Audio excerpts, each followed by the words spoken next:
Sukarana Tiana jasita Kumpulin ayahnya Rasane kuang Kukusi Mangga Balura Suku kemren Sapada Gusti kula Puspita warna Kusum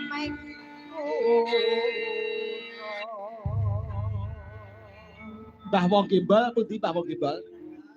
Mundur. Oh inggih. Nah, monggo Mbah Lukita, Mbah. Mbak Kamsir. Nah, menika Pak Kamsir.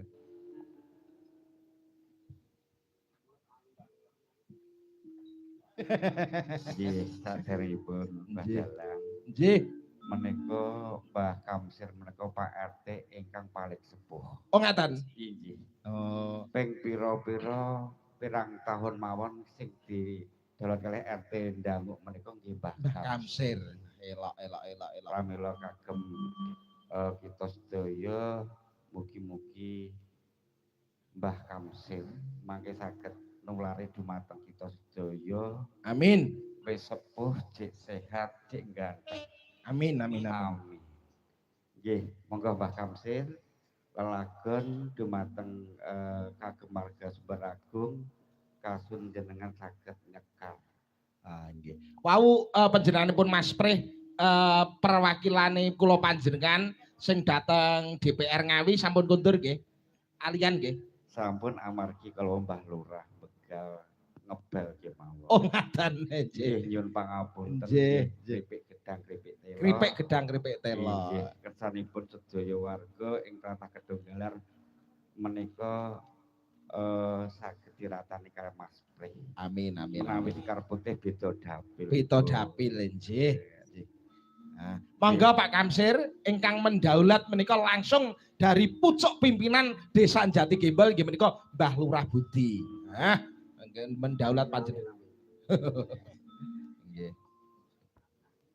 Didampingi Cos, dampingi. Napa Mbah Kamsir ala mboten sandredeg kula pun mboten nyate kok, Mbah.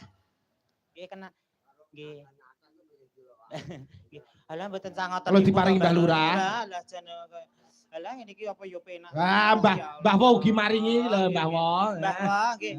Ya Allah mboten sangeten iki Mbah ya Allah marah. Nggih matur nuwun. Mari lintune lho ngeten iki mengke. Bilang piye ning Mbah Wo kalian Mbah Lurah? Mbah Lurah riyin. Ayo 1 2 3. Matur sembah Mbah Lurah. Lah ning Mbah Wo Lukita. Mbah Wo Lukita. Matur suwun Mbah Wo Lukita. Yo. Langsung bladal. Langsung share meleh ya ampun. Nyata kelompokne kok disumbangne ning masjid. Tenane Cos aja budek. Joget-geti lho. Iki mangke alhamdulillah pone numpuk 500 ajeng kula deleh masjid. Dadi awakmu diparingi Mbah Lurah, kuwi mbok dono driyake mbok amalke ning masjid. Nggih tak titipke masjid, Mas. Lho, apik kowe Cos dadi kowe ngamal ana masjid. Nggih engko tak titipke masjid, engko subuh tak jipuk. Aku kur titip Mas ora ngamal, wong aku dhewe kere tak rewang dadi banci kok. Kowe ngono kuwi ditulis karo malaikat. Dicatet kocluk. Terus bar kuwi aku mara Mas, tak delok tulisane. Heeh. Tak busak. Mbok ganti apa? Tak ganti yo ben ngono. Tapi konangan karo malaikat neh. Dibusek neh yo bene diganti tetep iya ngono. Terus aku teko neh. Mbok hapus. Tak rek-rek. Nggih, Pak Kamsir menika lagune menapa dawuh saking Mbah Lurah? Nggih, Mbah Lurah, monggo Mbah Lurah.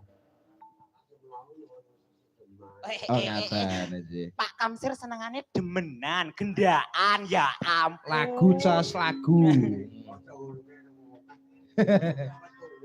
Lah yo. Mike sing wireless. Niki Mbah. Nggih, langsung dangdut menapa ngagem bawa Mbah Kamsir? Oh nggih, monggo. Slendro patete 9 Mas Agus. Majing. Monggo Mbah Kamsir. Sesideman Kula tak wiwitane